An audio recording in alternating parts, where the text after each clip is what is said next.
તો આજ હતી રજા ને અમે નીકળી ગયા હતા અમારા રથમાં બેસીને ફરવા માટે ને આયાંશભાઈ પણ બેઠા છે ને જોવે છે બધું.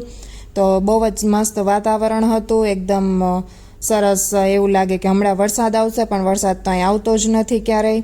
પછી અમે આવી ગયા હતા મત્રા કોર્નિસ, તો પાછળ મ્યુઝિકલ ફાઉન્ટેન ચાલુ છે. તો અહીંયા અમે મોસ્ટલી તો અમે રાતના જ આવીએ છીએ. તો ફર્સ્ટ ટાઈમ અમે અહીં ઇવનિંગના આવ્યા હતા વિઝિટ કરવા માટે.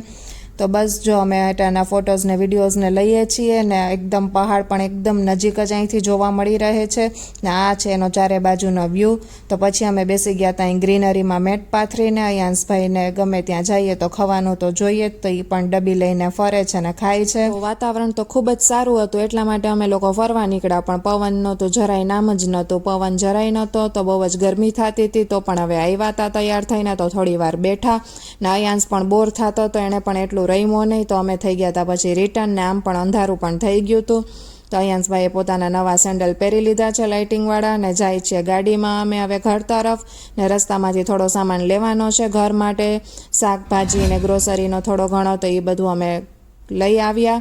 તો બસ આજના મિની વ્લોગમાં આટલું જ. અગર મારો મિની વ્લોગ ગમે તો લાઈક શેર સબસ્ક્રાઈબ કરી દેજો. મળીશું ફરી નવા મિની વ્લોગ સાથે. ત્યાં સુધી બધાને રામ રામ ને જય શ્રી કૃષ્ણ.